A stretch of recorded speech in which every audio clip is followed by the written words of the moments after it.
नमस्कार, मी मयुरा नाईकनारे। आज आपण कर्नाटकी पदार्थ करणार आहोत, रस्सम पोंडी। तर बघूया, एका कढईत तेल घातले मी। आता जिरे मोहरी घालून घेऊया। पावसाळ्यामध्ये हे रस्सम पोंडी खायला छान लागतं। जिरे आणि मोहरी घालून घेतले मी। आता उडीद डाळ घालून घेते। छोटी वाटी घेतली उडीद डाळ। चणा डाळ घेतली अर्धी वाटी छोटी। छानपैकी मिक्स करून घेऊ त्याला। लाल मिरची आहे, बारीक तुकडे करून घेतले। तर आता त्याच्यातच काय करू, आपण कांदा घालू चिरलेला। एक कांदा आहे, तुम्हाला कांदा जर जास्त आवडत असेल तर जास्त घाला। मला कमी आवडतो म्हणून कमी घातलेला आहे कांदा। हे हिरवी मिरची आहे, ही पण घातली आहे। टेस्टला छान लागते म्हणून घातली हिरवी मिरची, आणि कलरसाठी छान लागतं म्हणून लाल मिरची घातली। आता हे ओलं खोबरं आहे, खिसून घेतले मी ओलं खोबरं, ते पण घालून घेऊया आणि फिरवून घेऊया। रस्सम पोंडी हे कसं, ज्याला सर्दी वगैरे झाली तर एकदम खायला उत्तम लागतं। कढीपत्ता घातलाय बघा मी, फिरवून घेऊया।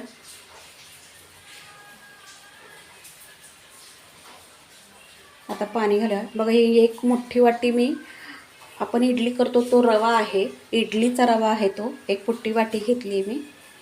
आता त्याच वाटीनं 3 वाट्या आपण पाणी घालूया। तुम्ही कुठलीही छोटी मोठी वाटी घ्या, पण प्रमाण तेच ठेवायचं।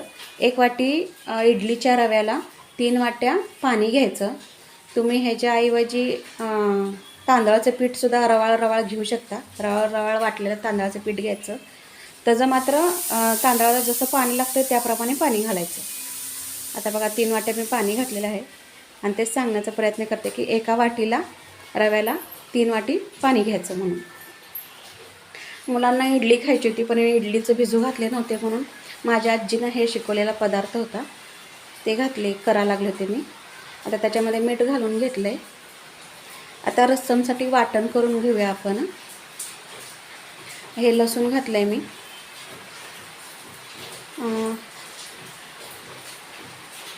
लसूण, अद्रक, जिरे घातले। तर आता त्यात हिंग घालूया। तुमच्याजवळ खडा हिंग असेल तरी चालेल, माझी हिंग पावडर होती त्याच्यामुळे हिंग पावडर घालून घेतले मी, मिश्रण एक जीव होतं म्हणून।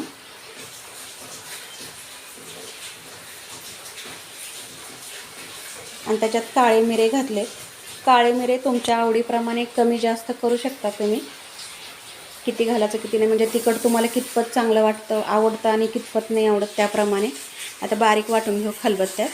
बघा, हे वाटून घेतलं। जास्त बारीक पण करायचं नाही, थोडंसं मोठंच ठेवायचं। ते जास्त बारीक केले की ते चांगलं नाही लागत, थोडे मोठे ठेवायचं। आता बघा, ते उकळले पाणी, त्याच्यामध्ये इडली रवा घालून घेऊया। सेम हे आपण नॉर्मली उपमा कसा करतो ना त्याप्रमाणेच होतं, पण हे लवकर शिजलं जात नाही। जो रवा आहे ना इडलीचा, तो लवकर शिजला जात नाही। मग आता ह्याच्यासाठी अजून एक प्रोसिजर करावी लागते आपल्याला। आता हे पहिल्यांदा फिरवून घेऊया गरम पाण्यामध्ये, छानपैकी एक वाफ आणू देऊया त्याला, फिरवून घेऊ। आमच्या घरात खाणारे जास्त आहेत म्हणून मी थोडंसं जास्त केलेलं आहे। तुमच्या घरात खाणारे कमी असेल तर थोडंसं कमी करा, छोटी वाटी घेऊन करा। मी हे जेवणाला करायला लागले होते ॲक्च्युली, कारण की इडलीचं भिजू घातले नव्हते, बॅटर घालायला विसरले होते, म्हणून मी हे पदार्थ केला आहे। तुम्ही जर नाश्त्याला वगैरे करत असाल तर थोडंसं केलं तरी चालेल, छोट्या वाटीनं। व्यवस्थित फिरवून घ्यायचं, ते काढून साईडला ठेवू। आता रस्समची तयारी करूया आपण। हे बघा, मी कुकरचं बारकं भांडं ठेवलं आहे, त्याच्यामध्ये पाणी घालून घेऊया थोडंसं। आता त्याच्यातच टमाटे घेतलेत मी 2 मोठे। तुम्ही फक्त टमाट्याचाच रस्सम करायचा असेल तर 4 टमाटे घेतले तरी चालतील। हिरवी मिरची घालूया, आणि चिंच आहे ती चिंच पण घालून घेऊया। रस्सममध्ये चिंच असली की छान लागते, आंबट गोड तिखट। आता ही थोडीशी तुरीची डाळ घेतली आहे आणि थोडी मुगाची डाळ घेतली आहे, घट्टपणा येण्यासाठी रस्समला। थोडं धुवून घेते, धुवून घेऊन घालूया। बाहेर छानपैकी पाऊस पडत होता, म्हणून हे रस्समचा घाट पण घालावं म्हटलं। थोडंसं मीठ घालून घेऊया शिजण्यापुरतं.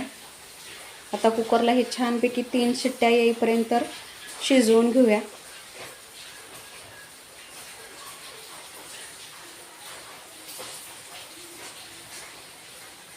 थोडासा मीडियम गॅस करायचा, फार मोठा करायचा नाही.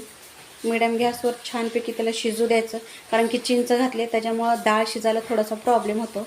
आता मी ते कुकर साईडला ठेवलं आहे आणि आपण जे कोंडीचं मिश्रण केले ना ते एका परातीमध्ये मी काढून घेतले थंड होण्यासाठी. थोडंसं ते थंड झाले की थोडंसं एक जीव करायचं आणि गॅसवर कढई ठेवली. त्या कढईमध्ये पाणी घातले आणि जाळी ठेवली. त्या जाळीला थोडंसं तेल लावले.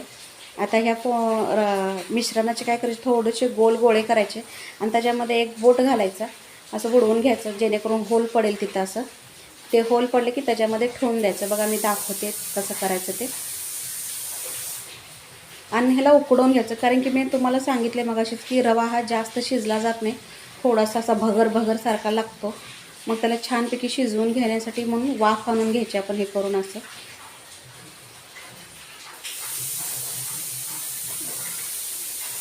हे रस्सम खायला अतिशय छान लागतं एकदम.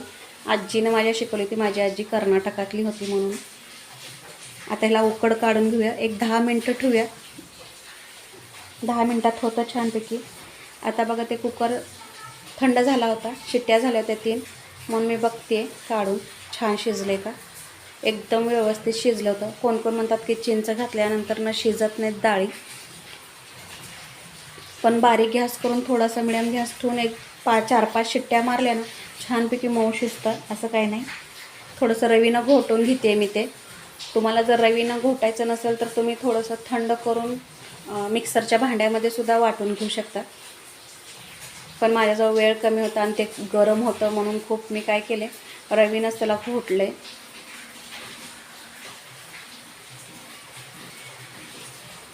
आता ते वडे पण झालेत बघा तयार. त्याला वडे म्हणूया. काढून बघूया.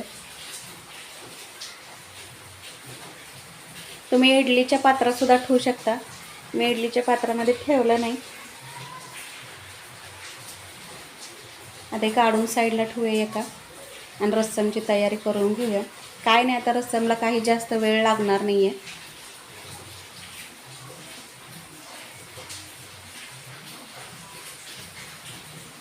कढई ठेवून घेऊया. आता त्याच्यामध्ये तेल घालायचं नाही, काही घालायचं नाही. ते बॅटर जे आहे रस्समचं ते तसंच घालायचं त्याच्यामध्ये आणि पाणी घालायचं. थोडंसं धुवून घेते आता मी ते कुकर. धुवून घेऊन अजून लागेल तसं पाणी घालायचं. जास्त पातळ पण करायचं नाही आणि जास्त घट्ट पण करायचं नाही, जसं तुम्हाला आवडेल तसं. घट्ट खाऊ वाटलं तर म्हणजे ते टेस्ट नाही लागत ना घट्टाची, आणि जास्त पातळ केलं तर त्याची चव लागत नाही. मीडियम ठेवा. आता ते आपण वाटून ठेवलेलं सारण होतं, अद्रक, लसूण, काळी मिरे, जिरे आणि हिंग, ते घालून घेऊया आपण त्याच्यामध्ये. फिरवून घेऊ. आणि मी जे मिरे होते ते कमीच घेतले होते, कारण की चव येण्यासाठी मी लाल तिखटसुद्धा त्याच्यामध्ये घातली. हे गूळ घालून घेते. लिंबाएवढा गुळाचा खडा होता, मऊ होता एकदम, म्हणून मी हातानेच तोडून घालते त्याच्यामध्ये.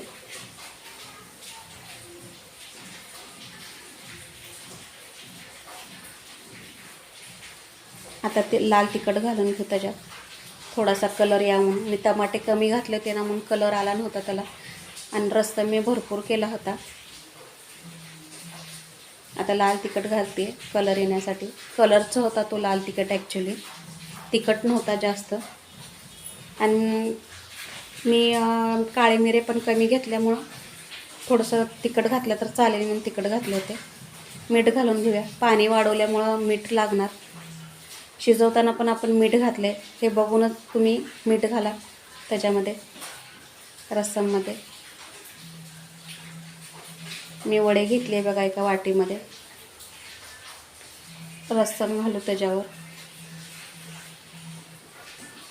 हा व्हिडिओ जर माझा तुम्हाला आवडला तर लाईक करा, शेअर करा आणि सबस्क्राईब करा. धन्यवाद. आणि करून पहा कसं झालं ते मला कमेंट बॉक्समध्ये सांगत जा.